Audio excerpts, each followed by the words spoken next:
Sir, இது நாள் வரைக்கும் 9ஆம் இடத்தில் குரு பகவான் அமர்ந்து எங்களுடைய ராசியை விசேஷ பார்வைன்னு சொல்லக்கூடிய 5ஆம் பார்வையாகத்தானே பார்த்து கொண்டிருந்தார். இப்போ குரு 10ஆம் பாவத்திற்கு போக போகிறாரே. 10ல் குரு வந்தால் பதவி பறிபோகும்னு சொல்றாங்களே, இது உண்மையா? அப்போ இந்த குரு பெயர்ச்சி எங்களுக்கு பிரச்சனைகளையும் தோல்விகளையும் சங்கடங்களையும் கொடுக்குமா அப்படின்னு தான் நிறைய பேர் கேட்டுக்கொண்டிருக்கிறார்கள். ஆனால் அது அவ்வாறு இல்லை.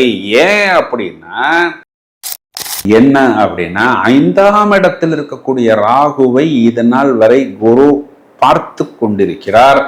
இனி 5ஆம் அதிபதியை குரு பார்ப்பார். ஆனா 5ஆம் இடத்தில் இருக்கக்கூடிய ராகு பகவானுக்கு குருவின் பார்வை குறிப்பா இந்த ஜூன் மாதத்தில் இருந்து வருட கடைசி வரை மறுக்கப்படும்.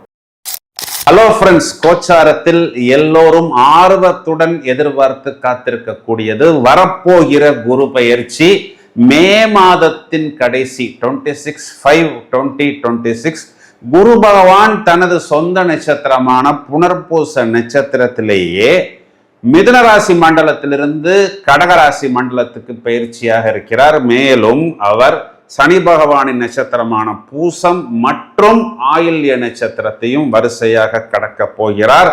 குரு உச்சமடைய போகிறார் பஞ்சமகா புருஷ யோகத்தில். இது ஹம்ச யோகமாகவும், தனது 5ஆம் பார்வையாக அவர் விருச்சிக ராசியையும், 7ஆம் பார்வையாக மகர மண்டலத்தையும், 9ஆம் பார்வை என்று சொல்லக்கூடிய விசேஷ பார்வையால் தனது சொந்த வீடான மீன ராசியையும், மீனராசி மண்டலத்தில் இருக்கக்கூடிய சனி பகவானையும் அவர் பார்க்க போகிறார்.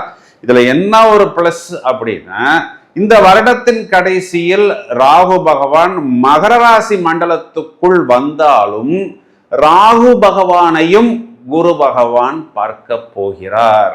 அப்போ நிறைய பேருக்கு அதிர்ஷ்டத்தை குரு பகவான் வாரி வழங்குவதற்கு தயாராக இருக்கிறார். என்ன, பரிகார கிரகத்தில் முதன்மையான கிரகமாக சொல்லப்படுவது இந்த குரு பகவானைத்தான். பொதுவாகவே ஜோதிடம் பார்க்கும் பொழுது எல்லாமே குரு பார்வை வந்து விட்டது, வியாழ நோக்கம் வந்து விட்டது, சுபகாரியங்கள் நடக்க போகிறது, தயாராக இருங்கள் அப்படின்னு எல்லோரும் சொல்லி நீங்கள் கேள்விப்பட்டிருப்பீர்கள். உங்களுடைய ராசிக்கு இந்த குரு பகவான் எந்த விதமான பலனை எவ்வாறு வாரி வழங்க போகிறார் என்பதை இப்பொழுது விவரமாக காண்போம்.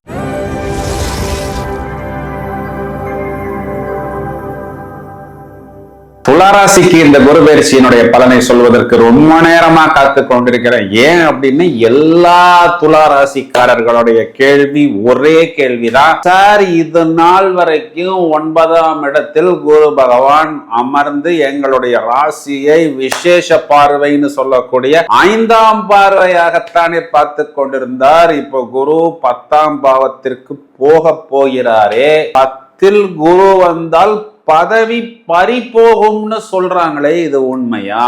இது நிஜமா? அப்ப இந்த குரு பெயர்ச்சி எங்களுக்கு பிரச்சனைகளையும் தோல்விகளையும் சங்கடங்களையும் கொடுக்குமா அப்படின்னு தான் நிறைய பேர் கேட்டுக்கொண்டிருக்கிறார்கள். ஆனால் அது அவ்வாறு இல்லை. ஏன் அப்படின்னா, துளாராசியை பொறுத்தவரும், அதாவது எல்லா ராசிக்கும் 3, 7, 10, 11ங்கிறது உபஜயஸ்தானம்ங்கிறது இன்னைக்கு ஜோதிடத்தில் உள்ளவர்கள் எல்லாருக்கும் தெரியும், ஜோதிட ரசிகர்களுக்கும் தெரியும். துலா ராசிக்கு 3, 6, 2 உபஜய ஸ்தானங்களுக்கு அதிபதியாக வரக்கூடிய குரு பகவான் இன்னொரு உபஜய ஸ்தானம்னு சொல்லக்கூடிய 10ஆம் இடத்தில் வந்து அமர்ந்து, இது பஞ்சமகா புருஷ யோகத்தில் ஹம்ச யோகம் அப்படின்னு சொல்லக்கூடிய ஒரு சுப யோகமாக வருகிறது. இதற்கு பேரே உபஜயம். ஜெயம்னாவே வெற்றி. அப்போ முதல் தரமான ராஜயோகத்தை குறிப்பா தொழில் ஸ்தானத்தில் துளாராசிக்காரர்கள் பெறுவார்கள். எப்படின்னா, 3ஆம் அதிபதி 10ல் உச்சம். இப்போ என்ன அர்த்தம்? வெற்றி, பெயர், புகழ், அந்தஸ்து, இதன் மூலம் தொழில் அபிவிருத்தி, இளைய சகோதரர், இளைய சகோதரி கூட உங்களுடைய தொழிலில் உங்களுடைய அபிவிருத்திக்கு வந்து உங்களுக்கு மேலும் உதவுவார். நோய் எதிரி கடனை போட்டியாளரை குறிகாட்டக்கூடிய 6ஆம் பாவத்துக்கு அதிபதி 10ஆம் வீட்டில் உச்சம். இதற்கு அனுகூல சத்ரு அப்படின்னு பெயர். எப்படின்னா, ஒரு காம்படிட்டர் டெவலப் ஆயிட்டார், நாம் அவரை சாப்பிட்டு போகணும், அவருக்கு மேல் ஒரு படி போகணும் அப்படிங்கிற ஒரு மோட்டிவை செட் பண்ணுவது. இல்ல உங்களுடைய எதிரியா இருக்கலாம், இல்லைன்னா உங்களுடைய ஆப்போசிட் பர்சனா இருக்கலாம், அவர் உங்க மேல போய் ஏதாவது ஒரு வழக்கு போடுவது, வம்பு போடுவது, ஒரு கம்ப்ளைண்ட் கொடுப்பது, அதன் இறுதி வெற்றி உங்களுக்கு, அது பினான்சியலாக இருந்தாலும், பெயர் புகழ் அந்தஸ்தா இருந்தாலும், கான்செப்டாக இருந்தாலும், ப்ராடக்டாக இருந்தாலும் வெற்றியை பூரணமாக உணரப்போகிறீர்கள் அப்படின்னு சொல்லலாம். இப்போ இந்த பஞ்சமகா புருஷ யோகத்தில் ஹம்ச யோகம் துளாராசிக்கு கொடுக்கக்கூடிய வெற்றியானது எப்படி டிராவல் ஆகுதுன்னா, முதல்ல குருவுடைய நட்சத்திரம், அப்புறம் சனியோடைய நட்சத்திரம், அப்போ புதனுடைய நட்சத்திரம். அப்போ ஆதிபத்திய காரகத்துவ அடிப்படையில் பார்த்தோம் அப்படின்னா, வெளிநாட்டு பயணம், கடன் தீருவது, நோய் தீருவது, அதுக்கப்புறம் பாக்கியம்னு சொல்லக்கூடிய, நீங்கள் எதையெல்லாம் உங்களுடைய பாக்கியம் அப்படின்னு நினைக்கிறீர்களோ அதனை பூரணமாக அடைவது வெளிநாட்டு பயணம், வெளிநாட்டு தொடர்பு.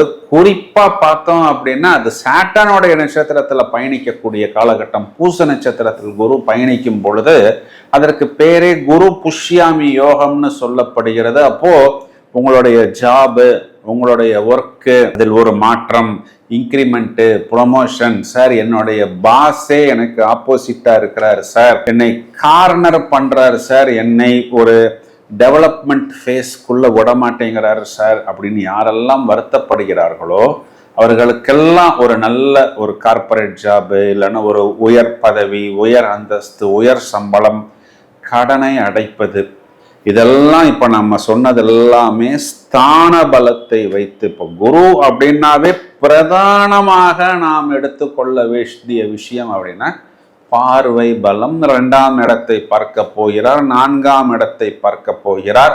3ஆம் அதிபதி உங்களுக்கு 2ஐயும் 4ஐயும் வெற்றி ஸ்தான அதிபதி தனத்தை பார்ப்பது, குடும்பத்தை பார்ப்பது, வாக்கை பார்ப்பது. தனம் வருவது, குடும்பத்தில் ஐஸ்வர்யம், அபிவிருத்தி, சுப நிகழ்வுகள், கொடுத்த வாக்கை தீர்ப்பது, கொடுத்த வாக்கை காப்பாற்றுவது, கடனை தீர்ப்பது, கடனை அடைப்பது. இதுக்காக இன்னொரு கடன் வாங்காமல் தொழிலில் அபிவிருத்தி பெற்று வரக்கூடிய லாபத்தால் நாம் நம்மளுடைய கடனை அடைப்பது. 4ஆம் வீட்டை சுகஸ்தானத்தை, வெற்றி ஸ்தானாதிபதி சுகஸ்தானத்தை பார்ப்பது. அப்போ 4ஆம் இடம் குறிகாட்டக்கூடிய இடம் வீடு, வாகனம், வண்டி, மாத்தூர் ஸ்தானம்னு சொல்லக்கூடிய அம்மா. இப்ப நான் சொன்ன இந்த அனைத்து விஷயங்களிலும் மேலும் மேலும் நல்ல அபிவிருத்தி பெறுவது, அதாவது ஒரு நல்ல கம்ஃபர்டான ஹவுஸ், ஒரு இன்டீரியர் டெக்கரேஷன், ஒரு நல்ல ஒரு ஃபேஸ் லிஃப்ட், அப்லிஃப்ட்மெண்ட்டு, ஒரு நல்ல வைரலா ட்ரெண்டிங்கா அந்த இடத்தையோ அந்த வீட்டையோ செய்து வரக்கூடிய நபர்கள், அதாவது உங்கள் பசங்களுக்கு ஏதாவது ஒரு சம்பந்திகள் வராங்க பார்க்கறதுக்கு அப்படின்னா, உங்களுடைய ஸ்டேட்டஸ், வாழ்க்கை தரத்தை உயர்த்தி கொண்டு அடுத்த கட்டத்துக்கு போவது, இந்த மாதிரி எல்லாம் ஒரு நெக்ஸ்ட் டெவலப்மெண்ட், நெக்ஸ்ட் ஃபேஸ் அப்படிங்கிற மாதிரி ஒரு elevation. You will be feeling more elevated. 6ஆம் இடத்தை குரு பார்ப்பது அப்படிங்கிறது தேவையில்லாத அன்னெசரி கடன், இந்த மீட்டர் வட்டி, இந்த மாதிரி கடன் எல்லாம் போய் ஒரு நல்ல நேர்மையான நாணயமான பேங்க் வட்டி, கம்மி வட்டியில் கடன் வாங்கி இடம் வாங்குவது, வீடு வாங்குவது, தொழிலில் அதனை ஒரு டெபாசிட் செய்து பல மடங்கு சம்பாதிப்பது, நல்ல வேலையாட்களை அமர்த்துவது, அமரக்கூடிய அந்த வேலை செய்யக்கூடிய லேபர்ஸ் ஸ்கில்டு லேபர்ஸா ஒரு லாங் டேர்ம் பெனிஃபிட் உங்களுக்கு கொடுக்கக்கூடிய நபர்களாக வருவது. இந்த மாதிரி நிறைய விஷயங்கள்ல இந்த ஹம்ச யோகம், கோச்சாரத்தில் 10ஆம் இடத்தில் குரு உச்சம் அப்படிங்கிறதெல்லாம் பல விதத்தில் உங்களுக்கு பூரணமான பிளஸ் பாயிண்டை கண்டிப்பாக ஏற்படுத்தும் அப்படின்னு சொல்வதுதான் நிதர்சனமான உண்மை. பிரத்யேகமான பரிகாரங்கள் அப்படிங்கிறது எதுவுமே இந்த இடத்தில் தேவையில்லை. குறிப்பா இந்த ஃபினான்ஷியல், டீச்சிங், பேங்கிங், சர்வீஸ் செக்டர்ல இருக்கக்கூடிய நபர்கள்லாம் தங்களுடைய திறமையை வெளிப்படுத்தி அதற்குண்டான அங்கீகாரம், அவார்டு, மரியாதை, கௌரவம் பெறக்கூடிய காலகட்டம். ரொம்ப தோண்டி தோண்டி பார்த்தோம் அப்படின்னா ஒரு இடத்தில் மட்டும் ஜாகிரதையா இருக்கணும். என்ன அப்படின்னா 5ஆம் இடத்தில் இருக்கக்கூடிய ராகுவை இதனால் வரை குரு பார்த்து கொண்டிருக்கிறார். இனி 5ஆம் அதிபதியை குரு பார்ப்பார். ஆனா 5ஆம் இடத்தில் இருக்கக்கூடிய ராகு பகவானுக்கு குருவின் பார்வை குறிப்பா இந்த ஜூன் மாதத்தில் இருந்து வருட கடைசி வரை மறுக்கப்படும். இப்போ 5ஆம் இடத்தில் இருக்கக்கூடிய ராகு உங்களை என்ன செய்ய போகிறார் அப்படிங்கிறத நாம் வேறொரு காணொளியில் விவரமாக காண்போம். இப்போ கோச்சாரத்தில் ராகுவிற்கு குருவின் பார்வை என்பது இருந்து கொண்டிருக்கிறது. இப்போ ராகு பகவான் இந்த வருடத்தின் கடைசியில் தான் மகர ராசி மனைக்குள் செல்ல போகிறார். அப்போ ஜூன் மாதம் முதல் டிசம்பர் வரை ராகுவிற்கு குருவின் பார்வை அப்படிங்கிறது மறுக்கப்படுகிறது.